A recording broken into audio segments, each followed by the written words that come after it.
Hey everyone, what up? Pop Daddy here. Welcome to part two of my movies of 2022 scoring, and just a little breakdown if you missed part one or if you forgot from part one.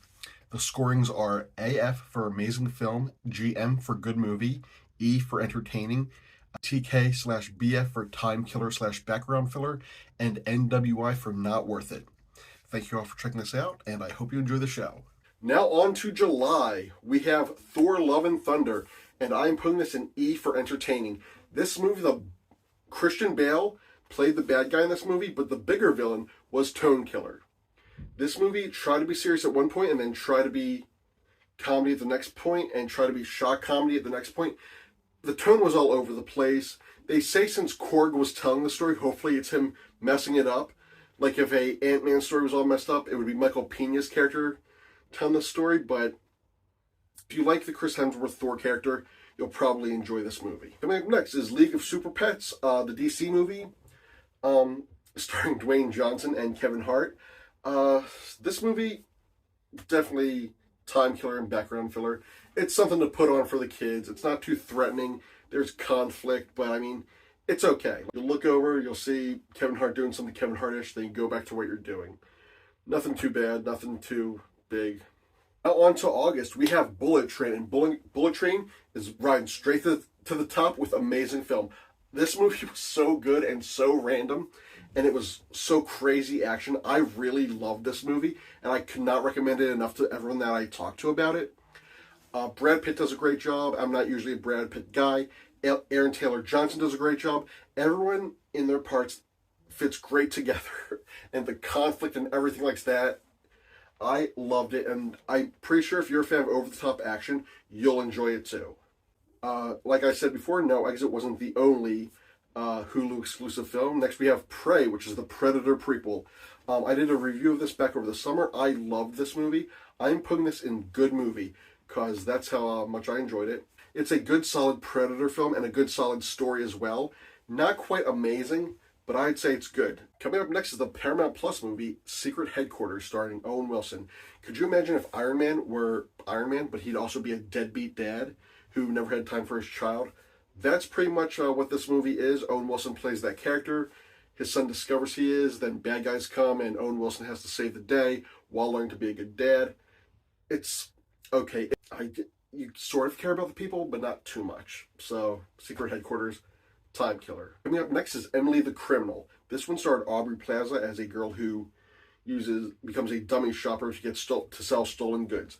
This one I'm putting in G for good movie. This was a good crime drama, which had a lot of suspense in it. I didn't think I would enjoy this as much as I did, but I was on the edge of my seat for some scenes. This movie is, I want to say it's closer to 2 hours, but it goes by fast. So definitely check it out. Next up is The Invitation. I did a review of this back in August, and the more I think about it, I expected to do a NWI for this one, but I think I'm putting a TK on this one. You know, it's a generic horror movie you can have on. If you want to see my other thoughts about it, watch the review, but this one is just background filler. Off to September, and we have Disney's Pinocchio, directed by Robert Zemeckis, starring Tom Hanks, and this one is going right to the bottom and not worth it. This was a piece of crap movie. You know what? Not gonna put the poster here. I'm gonna put the picture of Pinocchio looking at the poop there. That's what I think of the movie. I was waiting for a good time, but I just couldn't care or invest myself in that movie. It is horrible. You stay away from that movie. If you think you might like it, just stay away. Speaking of which, something I was surprised by, and that would be Rob Zombie's The Munsters.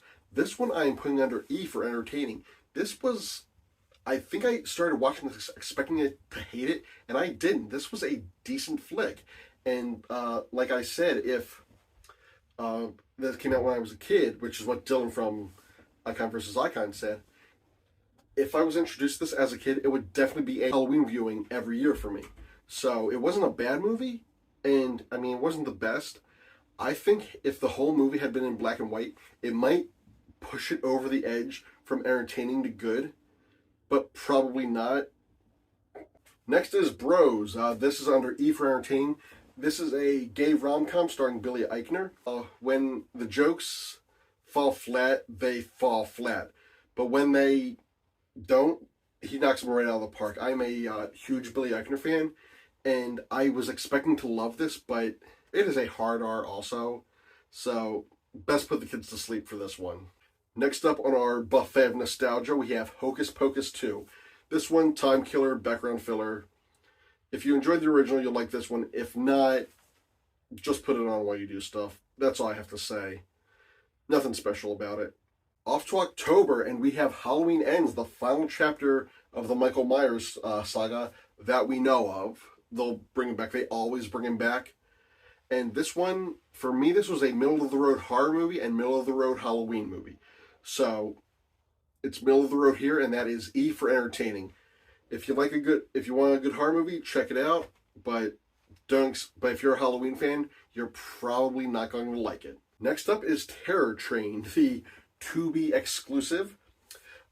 This one I'm putting into time killer / background filler because the original Terror Train, in my opinion, is the quintessential background filler movie. Usually when I want to put a horror movie on while I do stuff, it's usually that movie if it's streaming it anywhere. And this is no exception. Even though it's a shot-for-shot remake, I have it on whenever I do stuff, the original. But this one is pretty much exactly the same. Coming up next in our Dwayne Johnson comic movies is Black Adam. This one is definitely going into a time killer background filler. This was a movie where it just seemed so repetitive, and I just couldn't get into it. I enjoy the character. I love The Rock, but he didn't seem like the character. He seemed like The Rock. And I invested time in this. I feel ripped off by that. And the ending is now, decanonized because Henry Cavill's no longer Superman. Spoilers. There's lots of good fighting, good explosions. That's pretty much it. On to November, and we start out strong with Weird, the Al Yankovic story. And I really, really enjoyed this movie.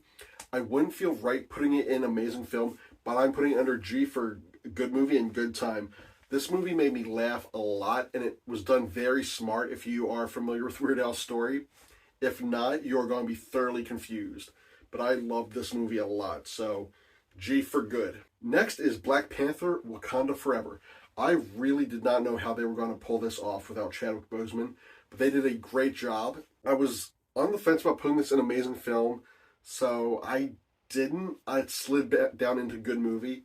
But I really like this. If you're a Marvel fan, if you're a Black Panther fan, they don't cash in on his death. This was a fitting tribute, and I enjoyed this movie and this story. Next is a movie that is borderline background filler, because I will explain now, which is A Christmas Story Christmas. This is E for entertaining. I liked this movie, seeing as I grew up with A Christmas Story. And the only reason it could be background filler is because you could have it on while you decorate your tree or while you bake cookies, things like that. It is a good background movie. Not being a fan of the original anymore, it seems like it's not a good replacement for the original for annual viewing, but it is a good watch once a year, but don't watch for 24 hours. Next up is our final animated film of the year, which is Disney's Strange World. This movie got a lot of flack coming out, and I gave it a watch, and I really enjoyed this. This was thoroughly entertaining. Not a lot of people gave it a chance, and I will say this. The story for children would be very boring. I liked it. I dug it. There's lots of cool visuals and cool animals. The world is very interesting and very thought out, so I'd say give this one a chance. Moving into December, did you think that Pearl was the only sequel to a movie released earlier in the year? Well, you'd be wrong, because Tubi came out with Terror Train 2, and this one is a time killer background filler. I actually didn't hate this one, and I enjoyed it a little bit more than the first one, but still, that doesn't make it go up any in the ranks. So, if you want a movie to put on while you do stuff, definitely check this one out. The main character and the magician from the first one come back, and it was cool to see the magician again. I don't know why, but it was just neat. I liked that. Finally, we're going out with a bang with Violent Night. This movie was great. It was like Home Alone meets Die Hard with a kid sidekick. David Harbour was great. John Leguizamo was great. This movie was very entertaining. I don't know if I could watch it more than once, but they announced a sequel, and I'm really looking forward to it. I give this one a G for good film. I almost put it in A, but I was on the fence about that. So it's going in G. Also, I forgot one for November, so I'm closing on a very high note, and that is The Menu. This movie is A for amazing film. I really, really dug this film. Ray Fiennes did a good job. Nicholas Hoult did an amazing job. Anya Taylor-Joy, who I don't really care for, did a good job. John Leguizamo was fantastic. This movie was good. You're on the edge of your seat the whole time, but it is brilliant satire, brilliant comedy. And spoiler alert, everyone's like, "Oh, do they eat people?" They do not eat people in this movie. It is, I don't know why people think that, maybe because they think it's a horror movie, but they do not eat people. It is a good movie. Definitely check it out. It's an amazing film, and I can't say enough good things about it. So there is my scoring of the movies of 2022 that I saw. I didn't get to see everything I wanted to see, but, like if I see Avatar 2, I might count that as a 2023 movie. What did you think? What were your favorites? What would you score? Would you score anything different? Would you score anything the same? Leave your lists below. And, thank you for watching. I love you guys all. And I will see you guys later. Peace. Thank you guys for checking this out. I really appreciate you all. I appreciate those who are watching and commenting on the shorts and liking them. Once again, if you have any requests or anything, please drop them at one of the links below. I love talking to you guys. Thank you for all the requests I've received so far, and I will see you soon.